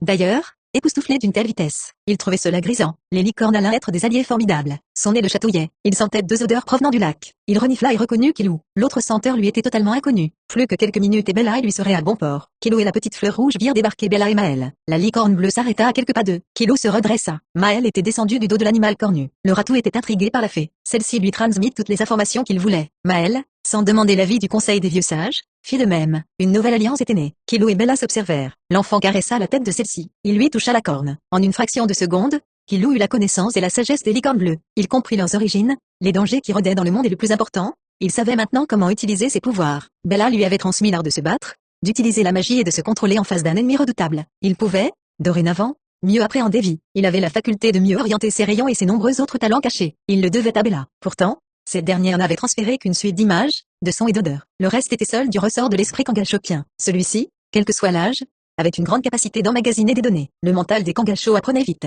Il analysait les informations en une fraction de seconde. Plus on transférait des informations mentalement à un Kangazero, plus celui-ci devenait expérimenté. Kilou était maintenant fin prêt à tenir tête au mammouth. Il lui restait seulement à apprendre l'utilisation de la broche et du miroir. Kilou regarda Maël, il lui sourit. Celui-ci, instinctivement, lui grava le savoir des ratous. Kilou l'en remercia. Il demanda à quoi pouvait servir la broche et le miroir. Bella observa les deux objets. Elle sourit. La broche, malgré que cela soit la petite fleur rouge qui l'eût matérialisée, était un présent de Desaïla ainsi que le miroir. Elle seule pouvait lui expliquer leur maniement. Il fallait seulement qu'elle juge cela utile. Kilou et les autres n'avaient d'autre choix que d'attendre et d'espérer que celle-ci apparaisse. Pendant ce temps, Amos, Ama et Tata approchaient tout doucement du lac. Ils avaient encore de bonnes heures de marche à effectuer et étaient toujours devant à faire le guide. Ils trouvaient la forêt particulièrement calme. Cela l'intriguait. Il allait se passer quelque chose. Il ne savait pas quoi, mais cela bouleverserait très certainement la vie sur la planète. Tota s'en voulait de ne pas avoir accompagné Kilou chez lui. Ses parents et lui ne seraient pas en train de le chercher. Heureusement, Tota avait eu l'intuition qu'il était dans la forêt, des bois cornus. C'était prévisible. Il existait un lien entre Kilou et ce lieu. La forêt attirait l'enfant à elle. Il ne pouvait refuser son appel. Tota avait la certitude qu'ils ne pourront pas ramener tout de suite Kilou chez lui. Il fronça les sourcils et se gratta à la barbichette. Il jetait un coup d'œil de temps en temps à ses amis. Ils étaient inquiets. Et Monsieur Ama pensait revenir avec Kilou. Tous les deux se trompaient lourdement. Rien n'est si simple dans ce bas monde, pensa Tota. La vie était toujours parcourue d'embûches, de détours et de remises en cause. On n'y pouvait rien. Il fallait apprendre de ses erreurs et en tirer les conclusions pour poursuivre sa route sur le long chemin qu'était la vie. Tota,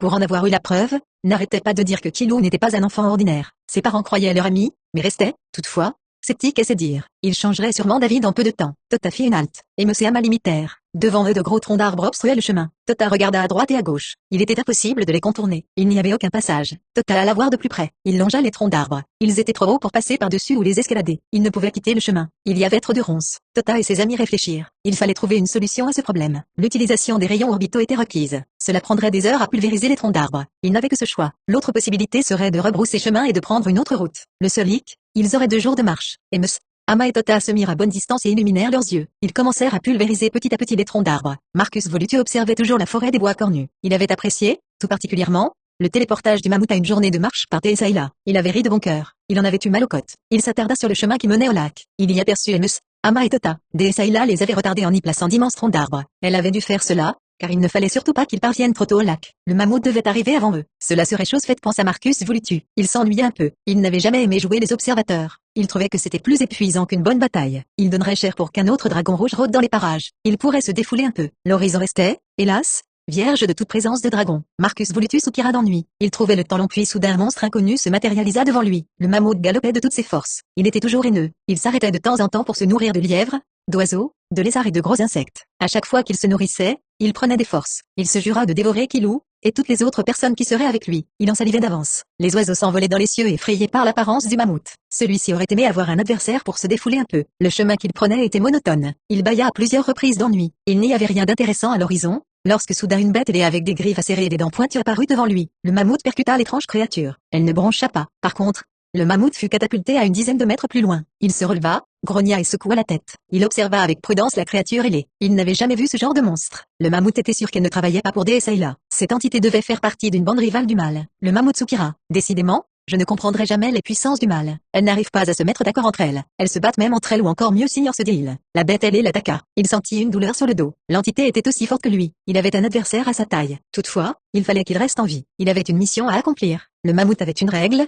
Lorsqu'il promettait quelque chose, il s'y tenait. Le mammouth évita à plusieurs reprises les assauts de la créature ailée. Il la blessa à une patte, mais à quel prix? Elle lui balafra la figure. Du sang coulait sur son visage. Il l'essuya avec sa main, et regarda haineusement l'entité qui fonçait de nouveau sur lui. Elle voulait l'égorger. Il esquiva le coup mortel de son adversaire. Elle s'écrasa au sol. Le mammouth l'observa un instant. Elle s'était assommée. Il fallait en profiter. Il n'aurait pas d'autre chance. Le mammouth sentait au plus profond de lui que cette bête était bien plus forte que lui. Les blessures qu'elle lui avait affligées lui faisaient toujours mal et refusait de guérir. Il se jeta sur elle, et lui trancha la gorge avec ses griffes. Le mammouth voulut se repaître des chairs de l'entité. Il recracha le lambeau qu'il avait porté à sa bouche. Elle n'était pas mangeable. Il venait de comprendre que la créature ailée était empoisonnée. Elle l'avait griffée à plusieurs reprises. Il se retourna et regarda au loin la forêt, des bois cornus. Il devait accomplir sa mission. Il n'y avait plus une minute à perdre. Il ne savait pas quand le poison commencerait à agir sur lui. Il serait peut-être mort demain. Il avait, pour l'instant, mal au cœur. Il avait encore de la force. Il puisa dedans et se remit à courir en direction de la forêt. Derrière lui, des charognards voulant se nourrir de la carcasse de l'entité ailée furent foudroyés par la mort, puis soudain le sol s'ouvrit, et engloutit le cadavre de l'entité et de tous ceux qui avaient voulu se repaître de ses chairs. Amos,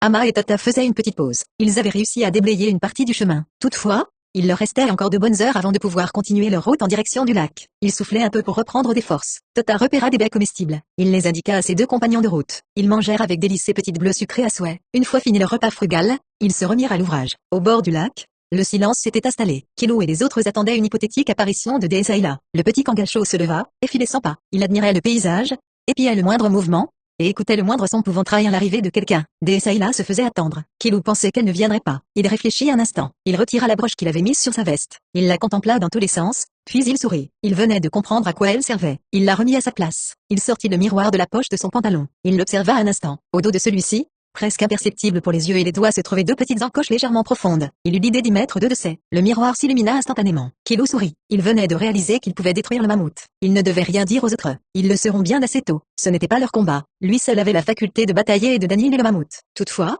Bella, Maël et la fée ne resteraient pas de simples spectateurs. Kilo fronça les sourcils. Une image venait d'apparaître sur le miroir. Elle montrait une scène de combat. Bella, Maël et la fée se battaient contre un monstre ailé. Kilo eut une vision. Le mammouth avait combattu ce genre d'entité, et il avait failli y perdre la vie. Il sentit la présence de Bella qui regardait par-dessus son épaule. Elle aussi avait vu la scène. Elle connaissait l'existence de ces créatures ailées. Elles étaient bien plus terribles que les dragons rouges. Toutefois, elles n'étaient pas invulnérables. Les licornes bleues avaient déjà combattu ce genre de bêtes, et elle les avait vaincus. Kilo rangea le miroir dans sa poche, se retourna et regarda Bella dans les yeux. La licorne lui expliqua qu'il ne fallait pas avoir de crainte à son sujet. Elle et ses deux compagnons réussiraient à repousser le monstre ailé. Kilo devait lutter seul contre le mammouth. Elle comprenait maintenant sa présence et celle des autres. Si Kilo était resté seul, le monstre ailé l'aurait tué bien ainsi que le mammouth. Au fond d'elle, elle réalisait que ce jour ne serait pas comme les autres. Des changements capitaux allaient bouleverser la vie de son peuple ainsi que toute la planète. Un bruit sifflant se fit entendre et une odeur pestilentielle remplit l'atmosphère. Maël et la petite fleur rouge s'étaient rapprochés de Bella. Kilo se retourna. Tous virent la silhouette d'une bête ailée apparaître devant eux. Les oiseaux s'envolèrent affolés. Les loups hurlèrent à la mort. Les gazelles des bois galopèrent dans tous sens ne sachant plus où aller. L'entité ailée observa le quatuor et dit: ce jour sera votre fin avouée à celle du mammouth. Non loin de là, le mammouth s'était déjà enfoncé dans la forêt. Il ne lui restait plus qu'1 kilomètre à parcourir. Il ne lui faudrait pas longtemps pour atteindre le lac, fronça les sourcils. Une odeur familière venait lui narguer les narines. Il cessa de courir et s'approcha prudemment du lac. Lorsque celui-ci fut visible, il blêmit. Un monstre ailé venait de se matérialiser devant Kilo et les autres. Le mammouth comprenait tout maintenant. Une vision vint de se graver dans son esprit. Il allait combattre Kilo tandis que les autres lutteraient contre la créature ailée pour l'empêcher de tuer l'enfant ainsi que lui. Le mammouth n'avait plus la force de combattre de nouveau l'entité. Il sentait déjà le poison faire son effet en lui. Chaque minute qui s'écoulait le rendait moins vigoureux. Il prit une bonne bouffée d'air et jaillit à la vue de tous. Au même instant, Marcus Volutu voyait apparaître une bête ailée. Elle le dévisageait. Elle avait perçu sa présence malgré son invisibilité. Curieux se dit-il. Il essaya quelque chose. Il resta immobile pour en être sûr. L'entité le regardait dans le blanc des yeux. Plus de doute. Elle me voit, se dit-il en se frottant les mains. Marcus Volutu s'ennuyait jusqu'à la présence miraculeuse pour lui de la créature ailée. Sans crier gare, celle-ci fonça sur le disciple de Desaïla. Elle le mordit à l'épaule. Stupide, cria Marcus Volutu. Le poison que contenait les crocs du monstre n'avait pas le temps de faire effet. Le métabolisme de Marcus Volutu trouva un antidote en une fraction de seconde. Il sourit. Il se rendit visible. Il dévisagea, sans peur, le monstre. Celui-ci fut désorienté. Pour lui, c'était la première fois qu'un individu n'ait aucune crainte à son sujet. Cela le rendit fou furieux. Il se rua sur l'homme, le griffa, le lacéra et le mordit à plusieurs reprises. Marcus Volutu ne broncha point. Ses blessures guérirent instantanément. La bête le voyait bien. Elle avait un adversaire à sa taille, totalement différent de toutes les autres créatures qu'elle avait tuées jusqu'à présent. Elle n'aurait jamais imaginé qu'un tel être puisse exister. Elle en avait la preuve devant elle. L'entité soupira puis attaqua. Marcus Volutu décida de jouer un peu avec elle. Il n'était pas d'humeur à lui porter le coup de grâce tout de suite. Il esquiva les attaques du monstre qui s'écrasait à chaque fois lourdement au sol. Marcus Volutu riait à gorge déployée. Les rires de l'individu blessaient les oreilles du monstre et son amour-propre. La bête perdait patience. Elle s'élança de nouveau vers l'homme. Celui-ci lui asséna un violent coup de poing qui catapulta l'entité à une dizaine de mètres plus loin. Marcus Volutu jouait au chat et à la souris avec elle. Il en profitait. Il s'amusait comme un enfant. Il s'échauffait. La bête commençait à se relever. Elle n'en eut point le temps. Marcus Volutu était déjà sur elle. Il la souleva d'une seule main et lui fit faire la toupie à toute vitesse. L'entité eut mal au cœur et vomit sur Marcus Volutu, Pouah, tu pues de la gueule, tu pourrais te laver les dents. Il balança la créature à une centaine de mètres plus loin. D'un claquement de doigts,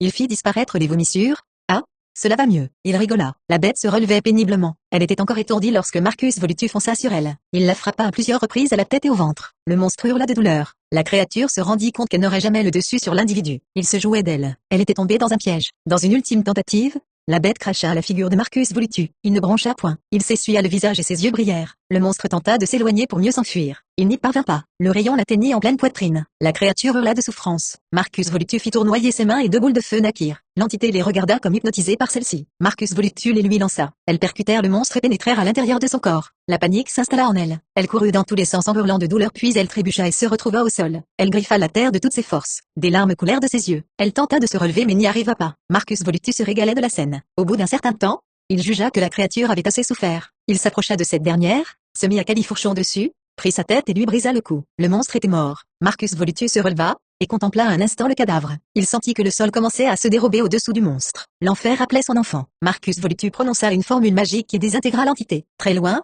des cris de haine retentirent puis le sol cessa de trembler. Marcus Volutu se remit sur son rocher, se rendit à nouveau invisible et orienta ses yeux en direction du lac de la forêt, des bois cornus. Mes chers enfants, le jour tant désiré est arrivé. Mon cœur bat pour que le de la délivrance puisse naître. Ô petit Kilou, tu vas faire bien plus que tu ne le penses en combattant le mammouth. Bella, Maëlle et Petite Fleur, vous devrez faire attention au monstre ailé. Il est rapide et impitoyable. Il est sanguinaire. Il est imbu de sa personne. Il est le mal. Hélas, je ne puis vous aider, car j'interférerai dans la trame du temps. Je pourrais détruire le mammouth et le monstre ailé d'une seule de mes mains. Ce n'est pas l'envie qui m'en démange. Mais, si je faisais cela, Kangashoki ne changerait jamais, et la jeune terrienne du monde Elena ne verrait le jour. Je ne peux imaginer un futur où l'univers serait contrôlé par le mal. Mon sang se fige à cette idée. Mon cœur pleure des larmes de sang en songeant ce funeste et hypothétique futur. Je ne dois point agir. Tota, Amos et Ama doivent voir de leurs propres yeux le miracle. Ils s'en trouveront changés à tout jamais. Même si je le voulais, je ne puis intervenir. Mon petit Kilou, tu as déjà compris ton rôle. La broche et le miroir, tu sais déjà comment t'en servir. Tu es bien l'élu qui illuminera de sa radieuse lumière tout Kangashoki et même au-delà. Mon cœur palpite déjà de joie en visionnant tes prochains exploits. J'espère qu'ils se réaliseront. Cela serait un grand malheur pour l'univers si tu venais à disparaître maintenant. Il faudrait attendre 1000 ans pour voir naître un autre élu. Et 1000 ans cela est extrêmement longitude. Il peut se passer beaucoup de choses. Le mal peut régner pendant tout ce temps. Il peut apprendre le nom du futur élu avant qu'il naisse et tuer sa mère. Je croise les doigts, mon cher Kilou, pour la réussite de ton combat. Je t'ai donné un coup de pouce. Jette les instruments qui te permettront de vaincre ton ennemi. Les dés sont jetés. Les cartes restent à jouer. Le destin est en face de toi. Kilou, tu es seul maître à bord. Tu n'es qu'un enfant mais tu es innocence. Le mammouth est déjà affaibli par le poison qui gangrène son corps. Tu peux en profiter. Je t'envoie ce doux baiser pour te donner du cœur à l'ouvrage. À bientôt, mon petit Kilou, je l'espère, murmura Desaïla en contemplant la scène du lac de la forêt, des bois cornus. Le dernier tronc d'arbre fut balayé. Tota et Monsieur Ama se dévisageaient ravis de pouvoir continuer leur chemin. Ils ne s'attardèrent pas davantage. Ils marchèrent d'un pas rapide. Il fallait se dépêcher. Des échos leur parvenaient. Tota crut reconnaître des bruits de combat. Il cligna des yeux en espérant que Kilou soit toujours en vie. Et Monsieur Ama avait eux aussi reconnu les sons. Ils étaient livides. Ils n'entendirent plus rien pendant plusieurs minutes. Tota et Monsieur Ama se regardèrent sans oser prononcer une parole. Ils avaient peur que Kilou ne soit plus de ce monde. L'air était irrespirable. Le silence était pesant. On n'entendait aucun bruit d'animaux. Tota était inquiet. Toutefois, nos trois compagnons continuaient à marcher d'un pas rapide. Soudain, plusieurs grognements de douleur déchirèrent le silence. Ce n'était pas Kilou. Tota ne réussissait pas à déterminer quelle créature pouvait émettre de tels grognements de souffrance. Il avait l'impression qu'il y avait deux entités bien distinctes. Il se concentra davantage. Tota reconnut immédiatement les bruits de sabots qui martelaient le sol. Bella était avec Kilou. Il avait aussi senti l'odeur de l'enfant. Il était toujours vivant. Les Kangashos pouvaient renifler l'odeur de leurs congénères jusqu'à une distance de 2 kilomètres. Tota et Monsieur Ama savaient qu'ils étaient dans la bonne direction. Ama avait perçu l'odeur de son rejeton. Elle espérait arriver à temps. Tota jeta un coup d'œil furtif à ses amis, et leur révéla la présence de la licorne bleue. Les parents de Kilou furent rassurés. Leur fils n'était pas seul. Une licorne bleue veillait sur lui. Soudain, un bruit d'os que l'on brise se fit entendre suivi par un râle d'agonie. Les cœurs de Tota et Monsieur Ama se figèrent. Ils eurent du mal à respirer. Ils s'arrêtèrent un instant puis ils se mirent à galoper. Au bout d'une course interminable, le clapotis de l'eau se rapprocha d'eux. Ils étaient tout proches du lac. Ils n'avaient plus qu'une centaine de mètres à parcourir. Le silence régnait aux abords du lac. Tota et Monsieur Ama se demandèrent ce qu'ils trouveraient une fois là-bas. Soudain, une lumière aveuglante éblouit Tota et Monsieur Ama. Nos trois compères stoppèrent leur course. Ils marchèrent tout doucement. Tota écarta de la main une grosse feuille. Le lac était visible maintenant. Ils se figèrent. Quelque chose d'incroyable se déroulait devant eux. Ils n'arrivèrent pas à bouger ni à détourner le regard du phénomène. Ama poussa un cri. Une silhouette lumineuse s'approchait d'eux et commença à les viser. Instinctivement, Kilou perçut la présence du mammouth. Il se retourna et ne prêta plus d'attention au monstre ailé, à Bella, à Maëlle et à Petite Fleur. Les deux êtres s'observèrent mutuellement. Des deux côtés, on lisait de la crainte dans leurs yeux. Le mammouth prit sa respiration. Il fit une grimace. Il avait de plus en plus mal au cœur. Sa vision se troublait. L'heure de la délivrance pour lui avait, peut-être, sonné. Toutefois,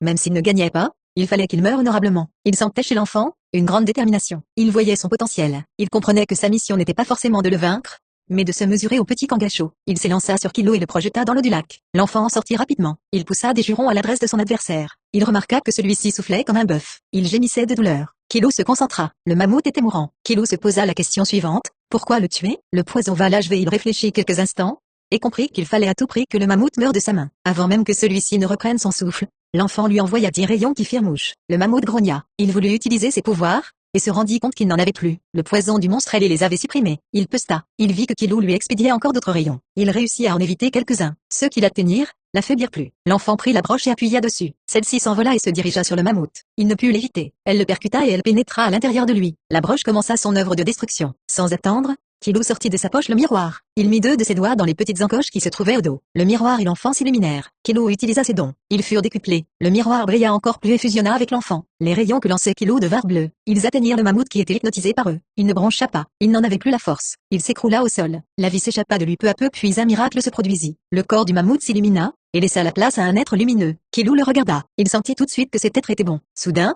Kilo entendit sa mère crier. Il se retourna, écarquilla les yeux et blêmit d'effroi. Brave petit Kilo, tu as accompli ta mission. Voyons la suite des événements. Nous ne savons pas toujours d'avance ce qui va se passer. Desaïla peut parfois se tromper. Quelque chose me dit qu'un événement fâcheux va se produire. Je croise les doigts pour que ses parents aient Totane. Oh non, ce n'est pas possible. Je n'en crois pas mes yeux. Que se passe-t-il? Pourquoi tant de misère dans ce monde d'horreur? Orage de toutes les rages, je vomis le mal. Pourquoi n'ai-je pas le droit d'intervenir? Tant pis, j'y vais. Non pas, chanta Marcus Volutu avant de s'écrouler au sol et de s'évanouir. La créature est déchargea Bella. Cette dernière lévita de justesse. Maël observait la scène. Il se concentra et envoya des images perturbatrices dans le cerveau du monstre pour le désorienter. Ce n'était pas suffisant. Petite Fleur était restée en arrière. Elle était en communication avec son peuple. Bientôt, elle ne fit plus qu'une avec son peuple. Un flot d'images, de sons et d'odeurs désagréables pénétra l'esprit de l'entité. Celle-ci hurla, grogna, gesticula et se roula au sol. Rien n'y faisait. La bête ailée n'arrivait pas à retirer ce flot incessant de données qui lui martelait le crâne. Elle regarda méchamment Maël et Petite Fleur. Bella en profita pour attaquer. Elle était immunisée contre le poison de ce monstre, mais ses amis ne l'étaient point. Elle devait agir vite et bien. Le monstre l'avait attaqué en premier,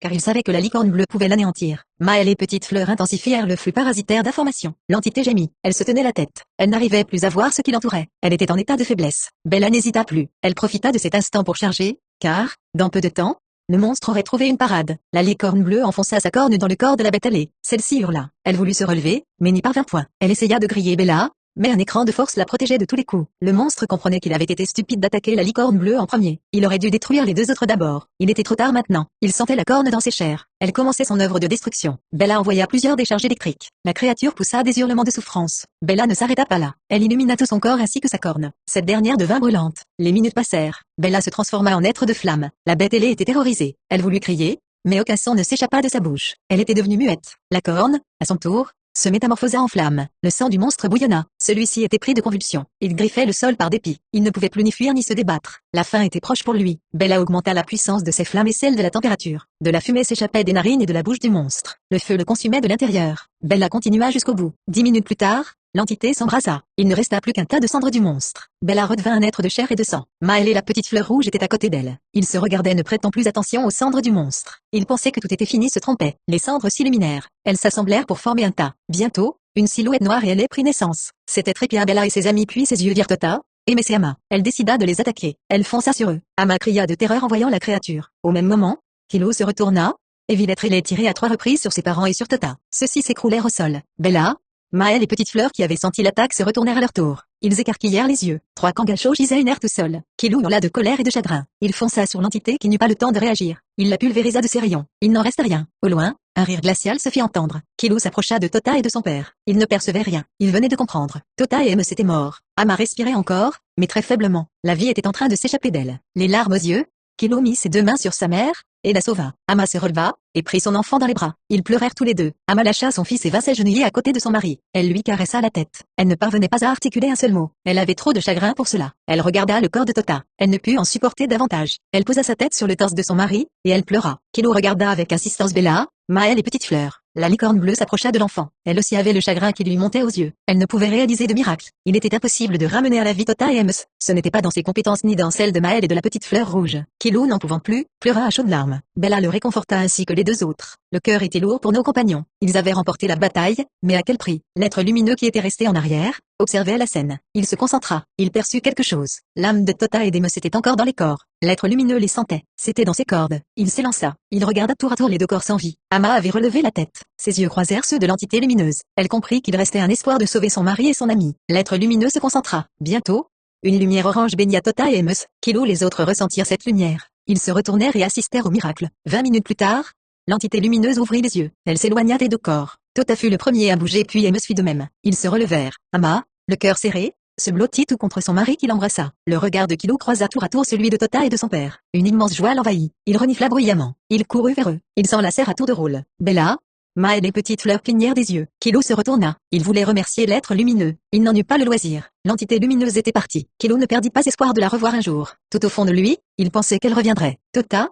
et Monsieur Ama s'approchèrent de Bella. Ils la congratulèrent. Amos n'oublierait jamais le bien que la licorne avait fait à son fils. Il était temps que le reste des Kangashos apprennent l'existence des licornes bleues et de leurs amis. Bella, Maël et la petite fleur rouge approuvèrent. Ils décidèrent de ne point attendre. Ils prirent tous le chemin de Someya. Le retour. Marcus Volutus se réveilla. Il bâilla. Il se gratta la tête. Il se releva. Il scruta à l'horizon. Il se rappela qu'il voulait donner un coup de main à Kilo et ses amis. Un rayon sorti de nulle part l'en avait empêché. Ce n'était pas Desaïla. Elle m'aurait téléporté jusqu'à El Sedil. Il réfléchit plusieurs minutes. Mas ne trouva point de réponse. Bah, je verrai cela plus tard, ce Marcus Volutus. Il se remit sur son rocher et scruta l'horizon en direction de la forêt, des bois cornus. Il sourit. Il aperçut sur le chemin du retour Kilo, ses parents, Tota, Bella, Maël et la petite fleur rouge. Marcus Volutus poussa un soupir de soulagement. Il décida de les observer jusqu'au bout. Il resta immobile. Son attention fut légèrement attirée lorsqu'un rire sarcastique et glacial retentit dans l'air. Il jeta un œil mais ne vit rien d'extraordinaire. Il revint à son occupation première, observer Kilo. Kilo et le reste de la bande arrivèrent à Someya. C'était l'effervescence. Tous les habitants de Someya étaient là pour accueillir Kilo. Ils avaient perçu le combat qu'il avait mené contre le mammouth. Ils avaient été tristes lors de la mort de Tota et d'Amos puis heureux de leur résurrection. Ce flot d'informations s'était transmis à tout Kangashoki. Des officiels du gouvernement planétaire étaient là. Ils regardaient Bella, Maël et la fée. Maël s'approcha d'eux et leur transféra toutes les données relatives à son peuple. La petite fleur rouge fit de même. Bella s'approcha des officiels. Ils étaient fascinés par elle. Ils n'arrivaient pas à détacher le regard de la licorne bleue. Ils étaient hypnotisés par elle. Elle leur communiqua que le strict nécessaire d'informations sur leur peuple. Elle ne révéla pas l'emplacement de la cité des licornes. Bella estimait qu'il était trop tôt pour le faire. Elle risquait,